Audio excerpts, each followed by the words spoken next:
my daughter, the high school she attended, there were 5 deaths from automobile accidents in a period of 2 months. And we had 4 students that were killed in a very tragic accident. In the time that he's been in high school, 5 children have died, or 5 teenagers have died in car accidents in our town, and we only live in a town of 6,000 people. Driving's the #1 cause of death for teenagers in America.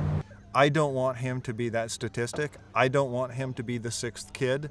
I don't want him and his friend to be the 6th and the 7th kid.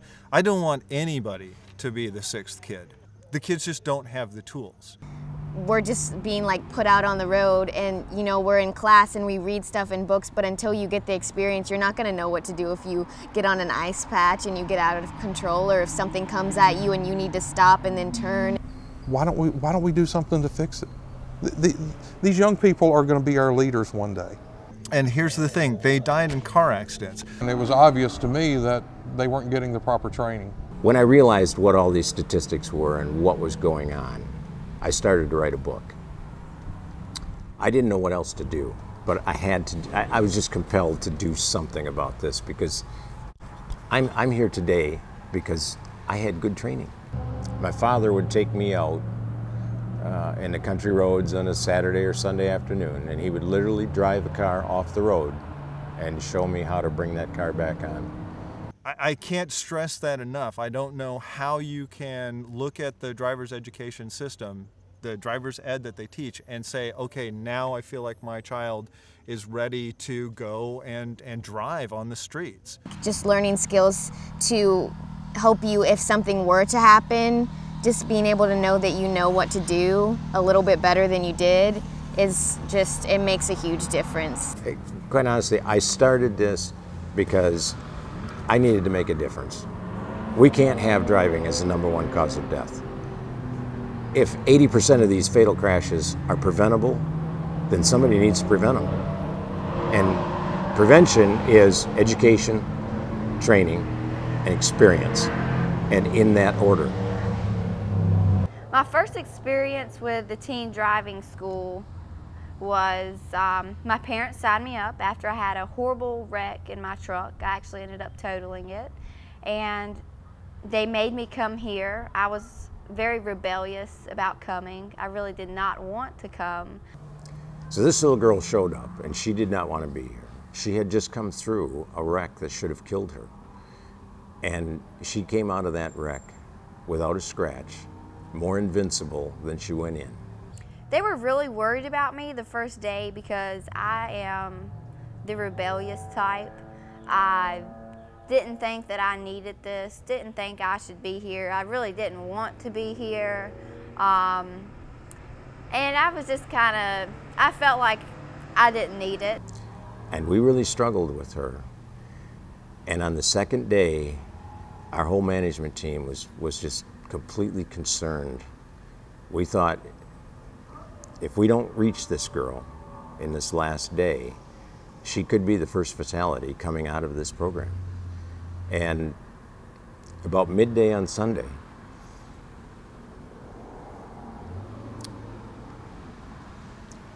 I pulled her out of a car. It was right out here. And we stood there and had just a heart-to-heart conversation. And it was the first time that I just got out of my comfort zone and told someone else that I genuinely care about their life.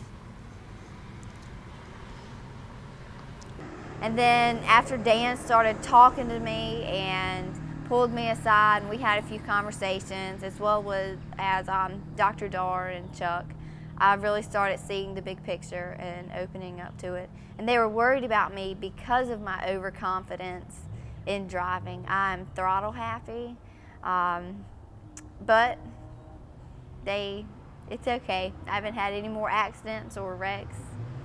It's been good. It all clicked for her somewhere between July and the end of last year. And she wanted to come back and help.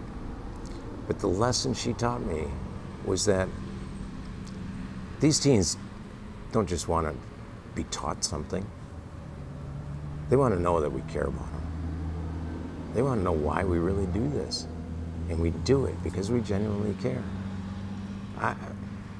I can't imagine what I would feel like if that girl had left here and lost her life. But today, she comes to every event we have and helps out. I get to see her every 2 months or whatever it is. And she's just such a joy to be around. But it was a very humbling lesson to learn. And so now we start these seminars. So these teens know right up front. The main reason we're here is because your life is important to us. And he's not ready yet to drive out there all on his own. Because this is, it's 2 days. He's not, like they say, you're not an expert driver in 2 days.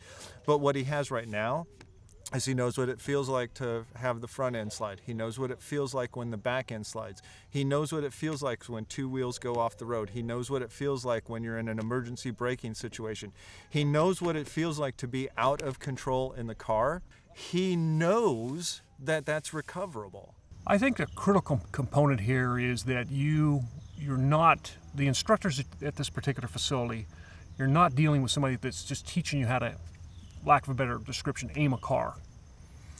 You're dealing with people who are professional race drivers. You're dealing with former law enforcement people who all bring something into that dynamic of how to properly, everything from maintaining the car, prepping the car, when you're going to drive the car, the mirrors, and making sure the seat's properly adjusted and you're within the reach of the controls. It's comprehensive. You just can't, we've seen these other driving schools, meaning just a behind the wheel type of driving school. You just don't get anywhere near the comprehensive amount of data that you do here, both hands-on and in classroom. So I couldn't stress enough that the takeaway from this is that you've got a confident driver. They understand that it's clearly been demonstrated to them that you can't text, you can't try to eat or drink and focus on the road. And of course, when you don't focus on the road, things can happen and go out of control very rapidly. So I know both of my kids came away from this with the understanding that just how quick things can happen, particularly on the skid pad where they had to exercise with telling them to dial up the radio to a specific channel, or trying to text. And the takeaway from that was, boy, that's really true. You can't take your mind off the driving for a split second. There's so many dynamics at play that you can lose control of the vehicle, or have hit a vehicle head on, or something of that nature. Well, and I think the instructors, they're all volunteer. They're out here giving their time, 2 days of their weekend. So it's about the kids. I'm in it to save a life. And every student that comes through this program, I follow up with them 6 months later, 9 months later, maybe a year and a half later. We stay in touch the best we can. I want to know, are they using the tools we gave them? Is everything all right? If there is an incident, they find me on their doorstep immediately. It's time to have a chat. If it's a serious incident, if there's a confidence issue going on as a result of it, whatever the case might be, I'll bring them back through the program. I want these kids home alive every time.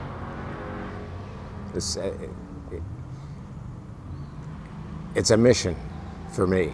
I promise you there's no money in this. But the reward of a life that's spared, how do you put a price on that? So this is what we're here for. As I say to the teens when they show up, life matters. They're important. And we're going to do everything we can to protect them.